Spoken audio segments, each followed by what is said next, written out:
The Bible mentions 3 sons of Noah, but the oldest texts refer to a 4th name that was erased. That name disappeared from the official manuscripts, and what it conceals could change everything we know.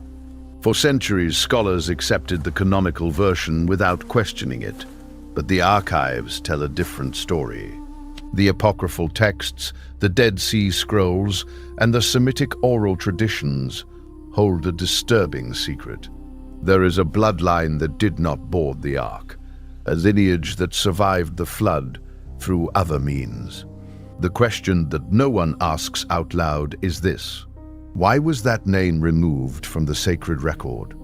It is not a copying error or an accidental omission, but rather a completely deliberate suppression.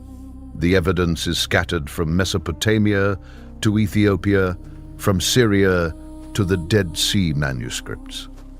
But to understand what was hidden, we must first return to the moment when the world was destroyed. Because the flood was not just a punishment, it was also an unprecedented genealogical cleansing operation. Genesis accurately describes that Noah had 3 sons, Shem, Ham, and Japheth, and apparently none others.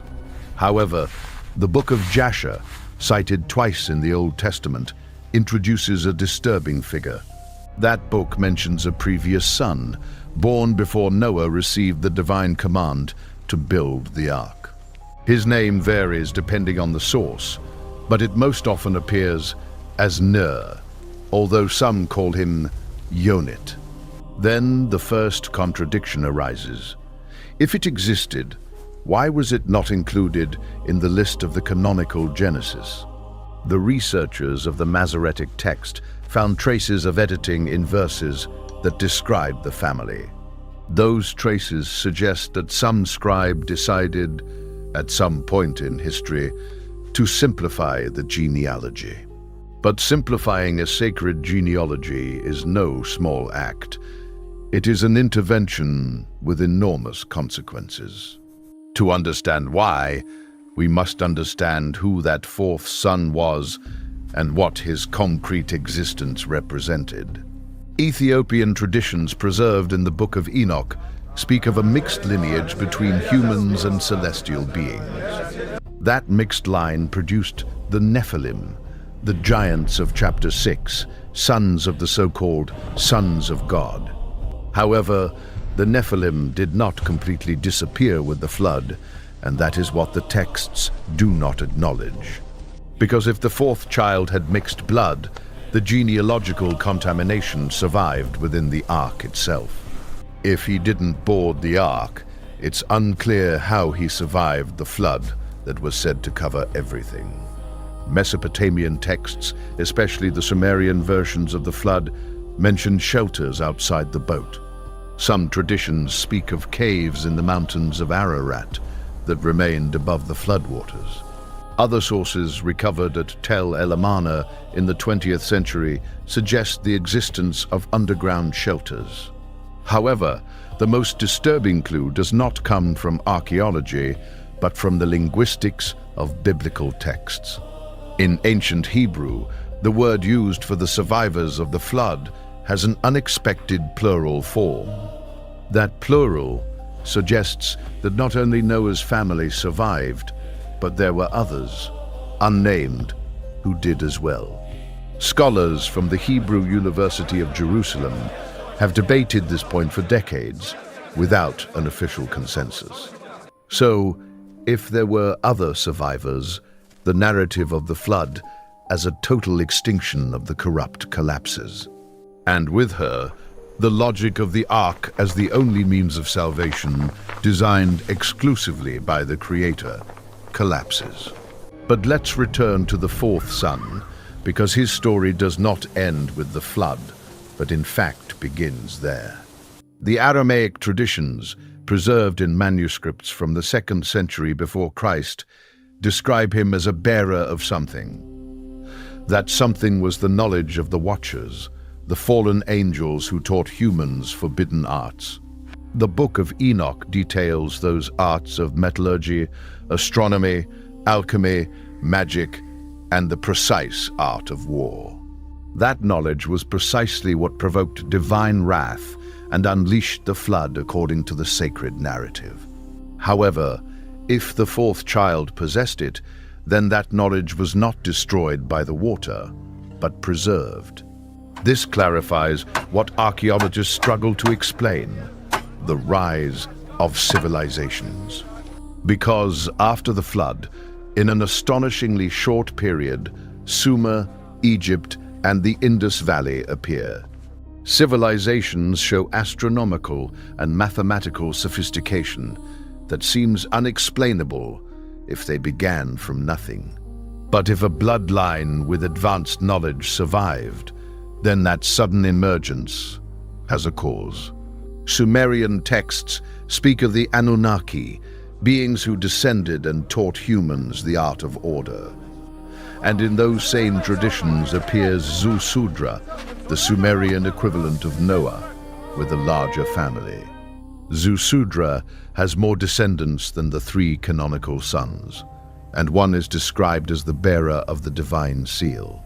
That seal in Sumerian tradition signifies having been marked by the gods to preserve ancient knowledge. Thus, the link between the 4th Hebrew son and Sumerian tradition is not metaphorical. It is structurally identical. What is called forbidden knowledge in one tradition is called divine gift in another, but the function is the same. Preserve a line of continuity between the world before the flood and the world that emerged after the water. However, that continuity was precisely what the canonical text of Genesis wanted to erase from memory. Because a continuity implies that the flood was not a total reset, but merely a pause in something greater. And if it was a pause, then current humanity does not descend only from Noah, but from that parallel and hidden line. Modern geneticists have found something disturbing that fits this hypothesis in a surprisingly accurate way.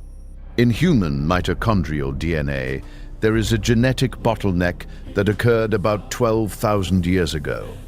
That bottleneck indicates that the human population was reduced to a very small number in a limited period. The troubling aspect is that this event led not to total genetic extinction, but to a subsequent diversification instead.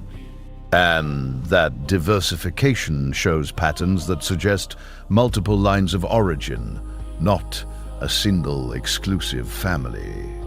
Geneticists are cautious when interpreting this because the data alone do not confirm any text by themselves.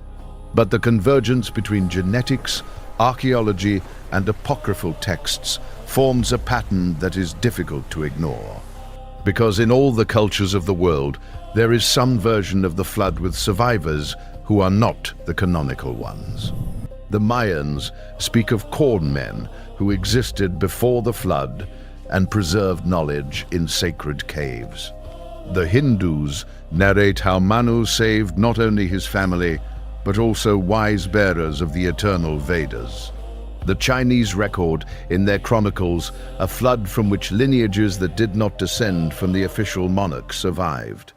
And the Greeks, in the version of Deucalion, mention other survivors who were not directly created by Zeus. The question is no longer whether there was a 4th child, but why all cultures seem to remember something very similar. The most uncomfortable answer is that all those traditions preserve a real memory of something that history denied.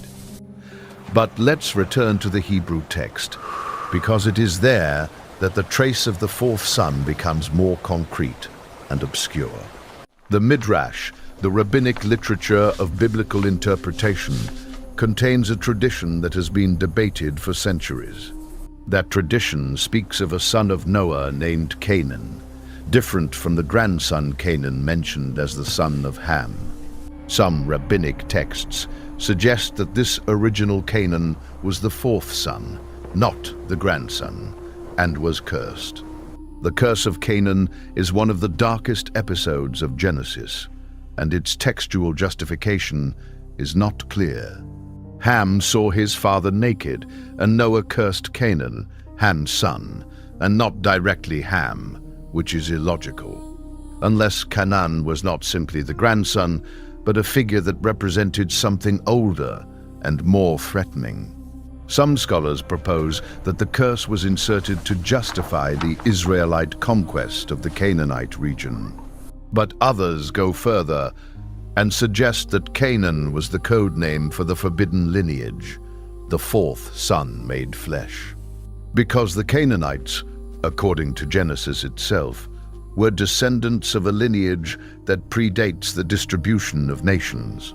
And in Canaan, the Israelites found something that filled them with genuine terror: the Anakim, the giants of Arba.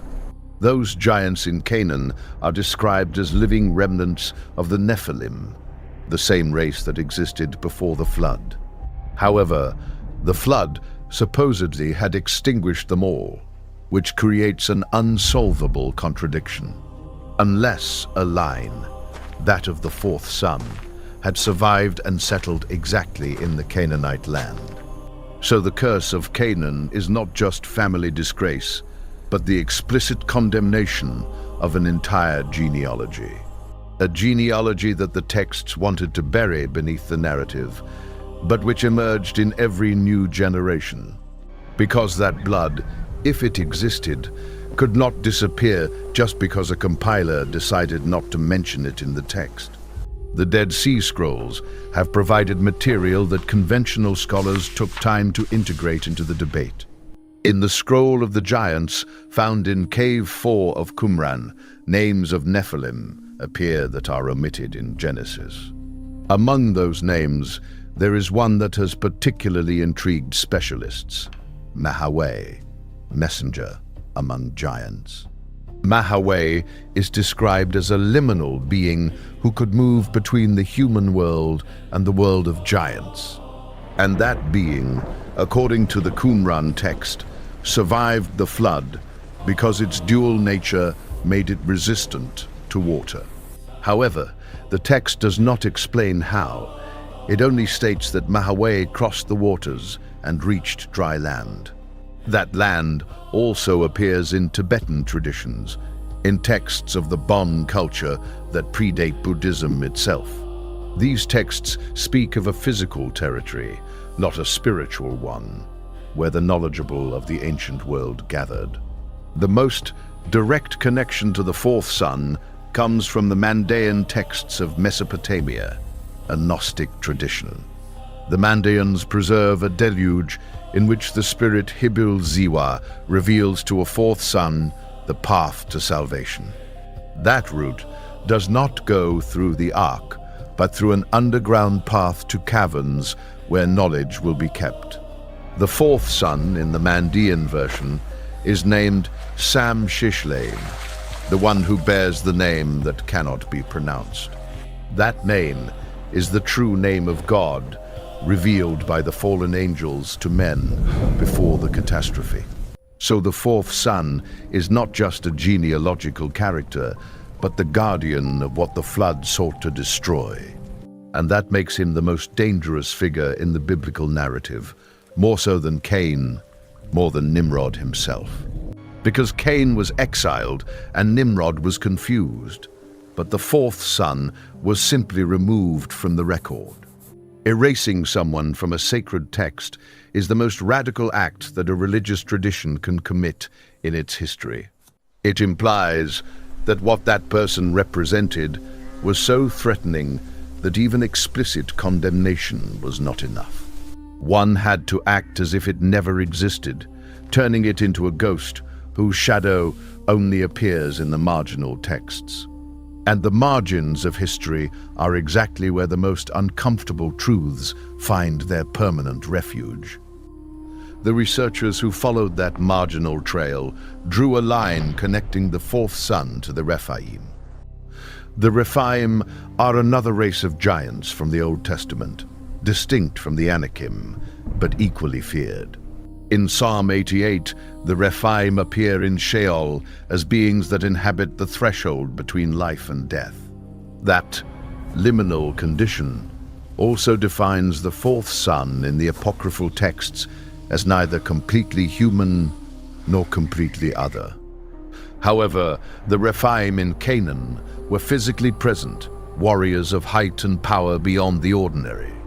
And its territory, Bashan, was in Israelite tradition a threshold to the underworld, a place deeply cursed. The king of Bashan, Og, is the last Rephaim mentioned in the Bible, and his iron bed was 9 cubits long. And it persisted for generations, and that persistence was inexplicable if its lineage did not have some special resistance. Some rabbinical texts from the Babylonian Talmud claim that Og survived the flood clinging to the outside of the ark. That image of Og on the ship's helm, while the flood surrounds him, is one of the most disturbing in the canon. This suggests Noah knew of his presence and chose to exclude him, making the omission a conscious choice. And if Noah made that decision, then the genealogy of only 3 sons is also the result of an active will. 2 parallel omissions, Og outside the ark, and the 4th son outside the genealogical record of the canonical Genesis. Both point in the same direction. There was a will to erase an entire line of descent from history. That line didn't vanish from the text. It lived on in the hearts of the people who inherited it. And here we arrive at the most explosive connection that links the 4th son with the origin of the first civilizations. Because if that line carried the knowledge of the Watchers, the great human inventions have another real origin. Writing, the zodiac, monumental architecture, and bronze metallurgy appear without clear precedents. Archaeologists call this the sudden emergence of civilization, and do not have a satisfactory answer. However, if a line of knowledge survived outside the ark, that sudden emergence has a concrete cause. The bearers of that knowledge settled in Sumer, in Egypt, and transmitted what they had managed to preserve. And they transmitted it not as religion, but as technique, as social structure, as calendar, and as architecture. That's why early civilizations appear to have remembered something rather than starting from nothing. But remembering implies that in the world before the flood, that knowledge was common, not secret or reserved. That is exactly what the Book of Enoch describes, an era in which the Watchers freely taught everyone. However, that free knowledge was what caused the corruption that justified the flood, according to the narrative. Then, the flood was not only a punishment for corrupted humans, but also an operation to control knowledge. Those who knew too much were destroyed, but those who could be guided within the framework of obedience were preserved. Noah was the righteous man who obeyed without question and lacked the forbidden knowledge of the angels. His 3 canonized sons were the foundation of a new humanity built on forgetfulness and total obedience. But the 4th son represented the continuity with that past, the living memory of what the water wanted to erase. He couldn't enter the ark because his presence would have made the flood meaningless and ineffective. However, not rising did not mean disappearing, only that their story would be told in a different way. A fragmented way, dispersed in traditions that the guardians of the canonical text never managed to silence. Because knowledge, like water, always finds a crack, even when the stone seems absolutely solid.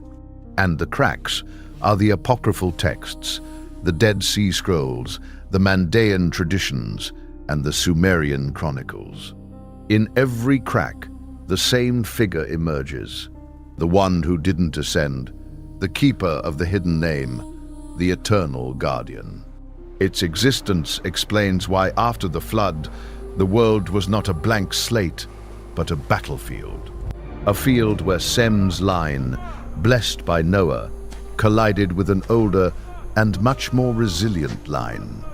That older line is the one the Israelites found in Canaan, in Bashan, in the cities of the giants.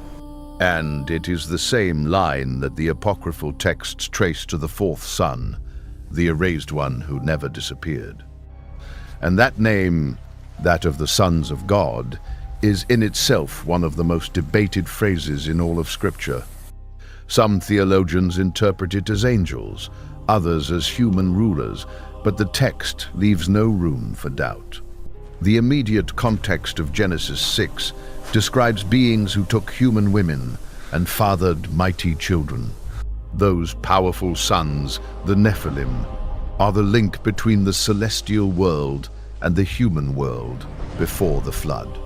And if the fourth son was the bearer of that link, then his erasure was not just editorial, it was theologically vital.